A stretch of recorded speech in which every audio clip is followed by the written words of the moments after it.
Welcome to legend TV. నేను మీ అనిల్. 60 ఏళ్ల చరిత్ర పోరాటం తెలంగాణ వచ్చింది. తెలంగాణకి 10 సంవత్సరాలు అయితే దశాబ్ది ఉత్సవాలు అయితే చేస్తూ ఉన్నారు.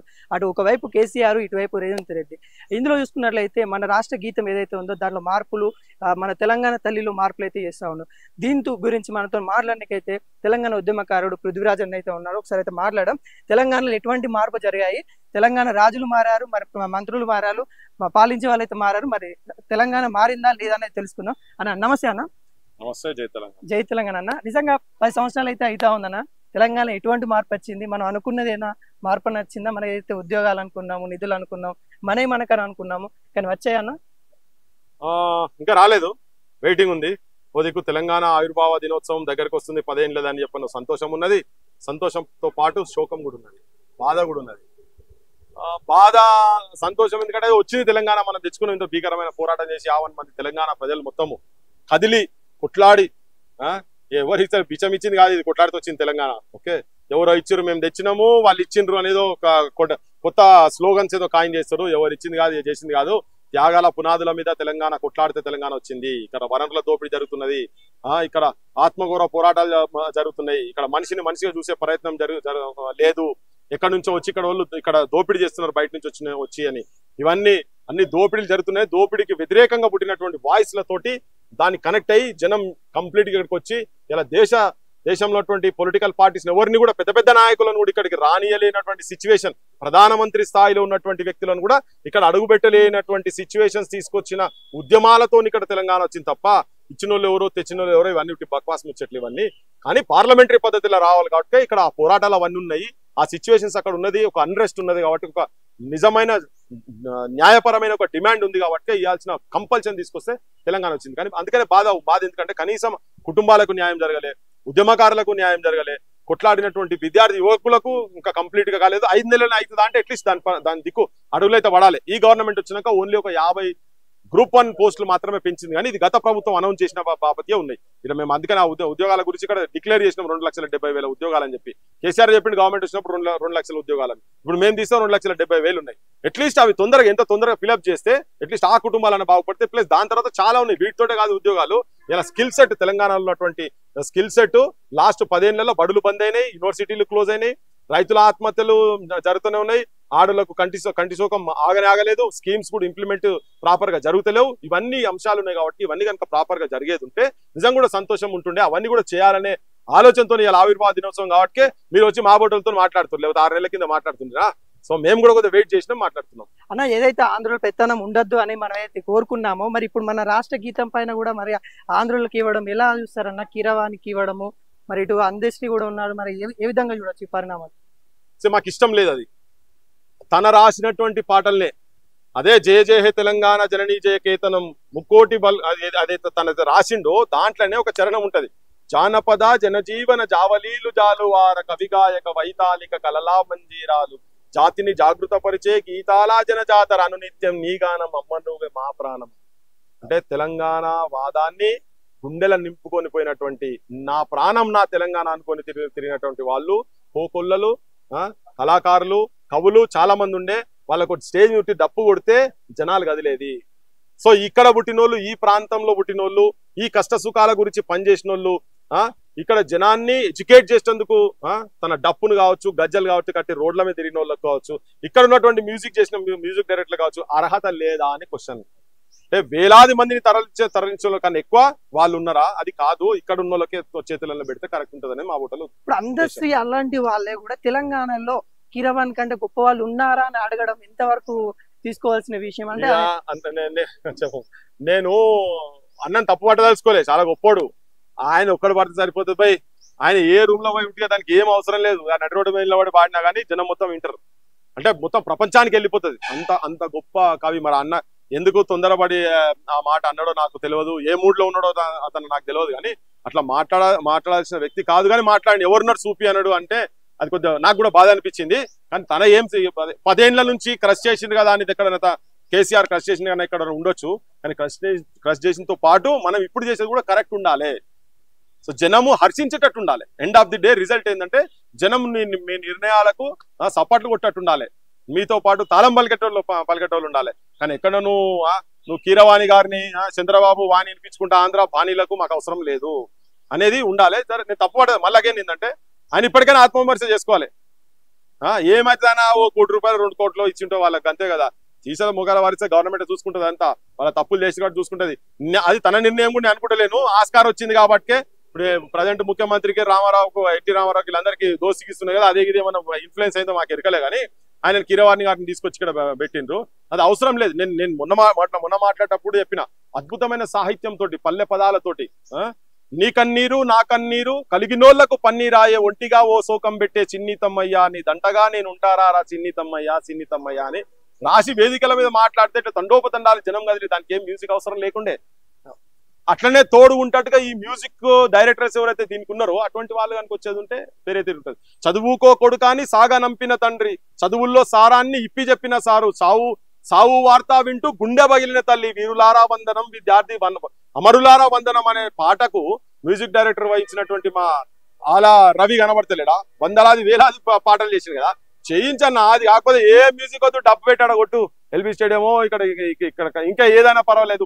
సోనియా గాంధీ తీసుకొచ్చి పెట్టే పరేడ్ గ్రౌండ్ లో కావచ్చు, డబ్బు కొట్టి పెట్టు, అదే జనం చూస్తారు, మొత్తం అదే రాష్ట్రీయ గీతం అవుతుంది.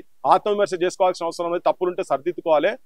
మా మాటలను మేము వ్యతిరేకిస్తున్నామని కాదు, ఈవెన్ ముఖ్యమంత్రి అయినా కానీ ఎవరైనా కానీ మేము మిమ్మల్ని హెచ్చరిస్తున్నాం, మిమ్మల్ని కరెక్ట్ చేసే ప్రయత్నం చేస్తున్నాం. కానీ మీరు కరెక్షన్ చేయకుండా మేము పాట అయిపోయింది వాడెవడో మాట్లాడితే వీడెవడో మాట్లాడితే మేము ఎందుకు వినాలంటే ఈ వాడెవడో వీడెవడో మాటలే కింది దాకా పోతాయి. కింద జనంకు మేము చెప్పదలుచుకున్నాం ఇది ఆత్మగౌరవ పోరాటమా కాదా. కొంతమంది అంటారు మ్యూజిక్ భాష లేదు, రైమ్ లేదు, రిథం లేదు. షకీరాతో పాడిపిస్తావా? అయితే పాడిపిస్తారా? షకీరాతో పాడిపిస్తారా? యాక్సెప్ట్ చేస్తారా? ఎవరో బాంబే సింగర్ అట, అరే దేశం కదా మ్యూజిక్ ఏంది బౌండరీస్ లేవు అంటే ఎక్కడన్నా తీసుకొచ్చి పెట్టొచ్చు. పాకిస్తాన్ తో పాడిపిస్తావా? బంగ్లాదేశ్తో పాడిస్తే వినాలా మేమవి?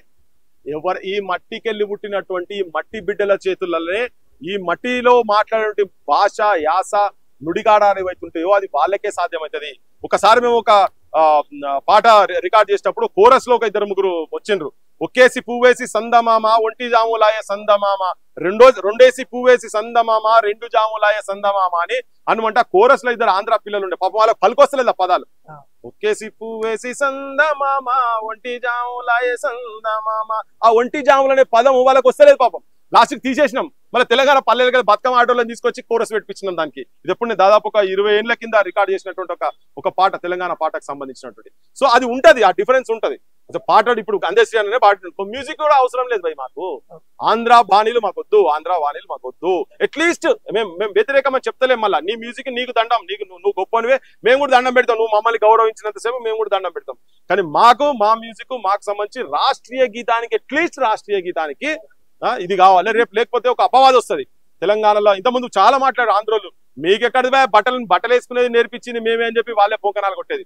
మీకు గడ్డం గీసుకొని ఎట్లా గీసుకోవాలని నేర్పించింది మేమే అని చెప్పి ఇట్లా ఇదో చాలా మీదో భాషనా మీదో యాసనా మీరు మా దగ్గర మీకు చదువు రాదు, మీకు సంస్కారం లేదు, ఇవన్నీ చాలా మాటలు మేము విని మా పెద్దోళ్ళు కూడా చాలా మంది విన్నారు కాబట్టినే ఆ డిఫరెన్సెస్ వచ్చినాయి. రేపు పొద్దుగాల ఇది కూడా మీ దగ్గర మ్యూజిక్ కరెక్ట్ కొట్టడం ఉంటే మా వంతులు ఎందుకు అవసరమా?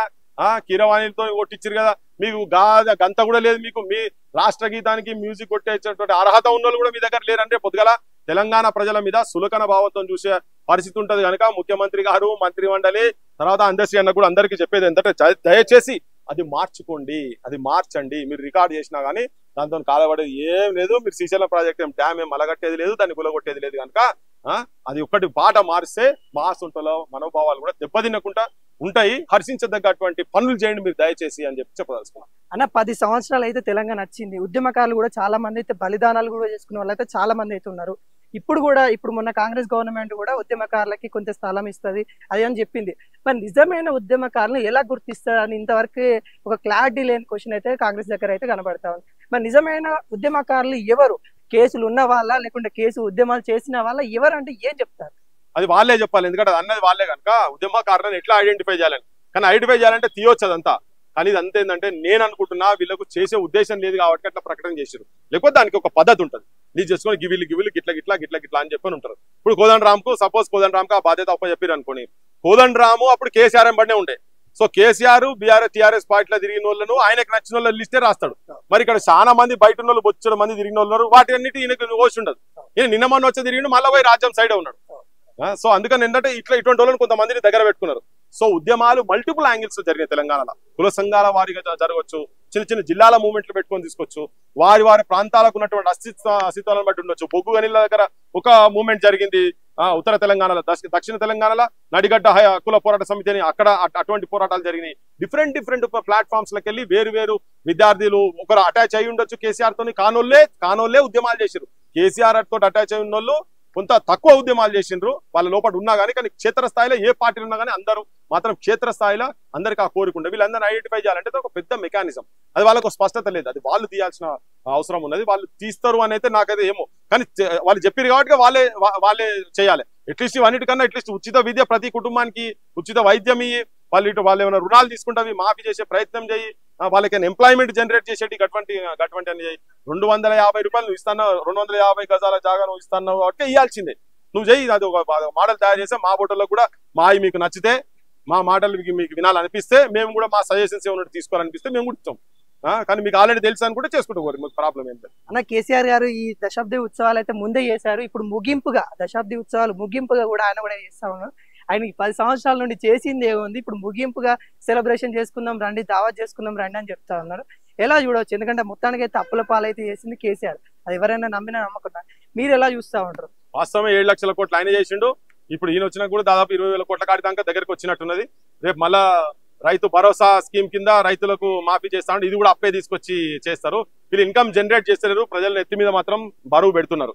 సరే అది ఎంతవరకు తీసుకోవద్దు, అప్పులు చేసి ఎవడనే చేయగలుగుతారు, కానీ అప్పులు చేసి కాకుండా రెవెన్యూస్ ఎట్లా తీసుకొచ్చి సామాజిక ఆర్థిక పరిస్థితి కావచ్చు, ఎకనామిక్ సిచ్యువేషన్స్ జనాలు ఎట్లా మెరుగుపరచాలనే ఒక గేమ్ ప్లాన్ ఉండాలి. 10 ఏళ్లలో నేను ఇన్ని ఆత్మహత్యలు ఆపగలిగిన, 10 ఏళ్లలో నేను ఇన్ని ఉద్యోగాలు జనరేట్ చేసిన, 10 ఏళ్లలో నేను ఇంత స్కిల్ సెట్ ఇంప్రూవ్ చేయగలిగిన, 10 ఏళ్లలో వ్యవసాయ రంగాన్ని నేను ఈ స్టేజ్ నుంచి ఈ స్థాయి దాకా తీసుకుపోయినా అనేది చూపించగలగాలి. ఉట్టిగా రైతు కేంద్రాలని చెప్పాడు కట్టిండు, అవి పబ్బులు క్లబ్లు అయిపోయినాయి. ఇప్పుడు మొత్తం దేనికి ఉపయోగపడాయి? ఇలా మళ్ళా వర్షాలు పడితే అది ధాన్యం తడిసి రోడ్ల మీద మొలకలైతే సిచ్యువేషన్ అది. సో పాజిటివ్స్ ఏంటి, నెగటివ్స్ ఏంటి అనేది కూడా చూసుకోవాలి.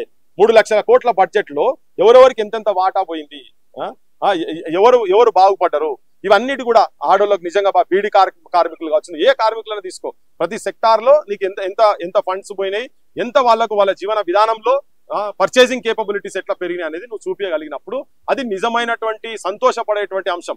అందుకని అటువంటి కనుక చూపించేది ఉంటే సంతోషంగా ఉంటుంది. కానీ అటువంటి గత ప్రభుత్వం కూడా ప్రాపర్ గా చూపించలేకపోయింది. ఇప్పుడైతే మన కాళేశ్వరం అయితే చూసినా 1,00,000 కోట్ల రూపాయలు నీళ్ళలో పోసిరు, రేపు వాళ్ళ బుక్కల వారాల పడేయకుండా మీ మీద కూడా ఉంటుంది బదనాము.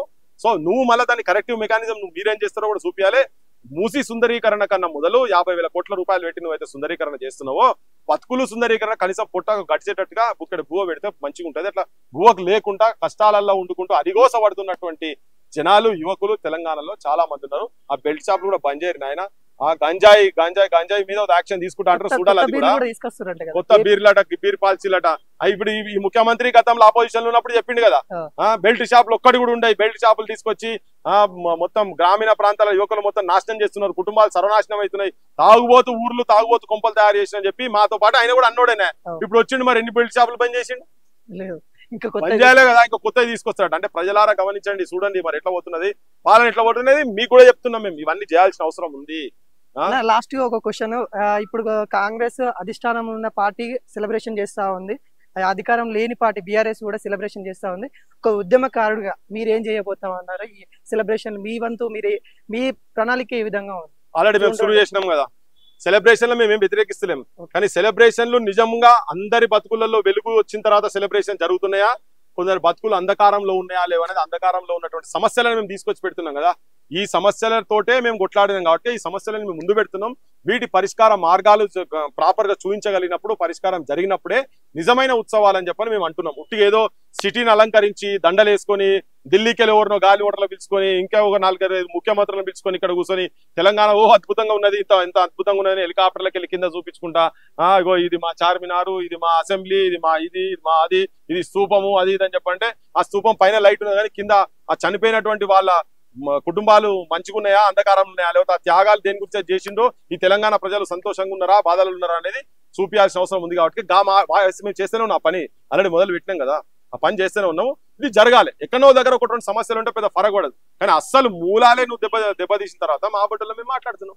మేము కూడా అనుకుంటాం మేము సంతోషంగా ఎక్కడో దగ్గర వచ్చిందనే సంతోషం ఉన్నది, కానీ ఏం చెప్పాలి భయ పెనంలోకి వెళ్ళి పోయి పొయ్యిలో పడ్డట్టున్నది తెలంగాణ రాజకీయ నాయకత్వం చేపట్టి. అట్లా నేను తెలంగాణ వచ్చుడు తప్పు జరిగిందని చెప్తాను, సవ్వాలే లేదు అది అట్లా అర్థం ఎప్పుడు తీసుకోకండి. కానీ ఈ పాలకులు ఏదైతే తెల్లోళ్ళు పోయి నల్లోళ్ళు వచ్చిన తర్వాత 75 ఏళ్ల తర్వాత బడులలో బాత్రూములు లేవని చెప్పి కొట్లాడుతారో, రైతుల ఆత్మహత్యలు ఎట్లయితే జరుగుతున్నాయో ఈ తెలంగాణలో కూడా 10 ఏళ్లలో ఆంధ్రోళ్ళు పోయి తెలంగాణ అధికారంలోకి వచ్చిన తర్వాత కూడా సేమ్ అదే ఉంది. ఎందుకంటే వాళ్ళకి వ్యక్తిగతంగా వాళ్ళ లోపల తెలంగాణ పట్ల చిత్తశుద్ధి లేదు కాబట్టి పరిస్థితులు వచ్చినాయని చెప్పవచ్చు. ఓకే, మొత్తానికైతే ఇది పృథ్వీరాజ్ అన్నతోనైతే మొత్తానికైతే మనకైతే చాలా ఇన్ఫర్మేషన్ అయితే ఇవ్వడం అయితే జరిగింది. ఇది 60 సంవత్సరాల పాటు కొట్లాడి తెచ్చుకున్న తెలంగాణకి 10 సంవత్సరాల్లో ఏ రాజకీయ నాయకుడు చేసింది ఏం లేదు, పెనం నుండి పొయ్యిల పడ్డట్టే జరుగుతూ ఉంది కానీ ప్రజలకు ఒరిగింది ఏం లేదు. అమరవీరుల స్థూపం అంటా ఉన్నారు, దానిపైన దీపం అయితే ఉంది. మరి నిరుద్యోగుల ఎవరైతే ఉన్నారో ఉద్యమకారులు ఇంట్లో దీపం లేకుండా అయిపోయిందని ఇప్పుడున్న పాలకులు చేస్తా ఉన్నారని అన్నైతే చెప్పడం అయితే జరుగుతూ ఉంది. కెమెరామెన్ రాకేష్తో మీ అని.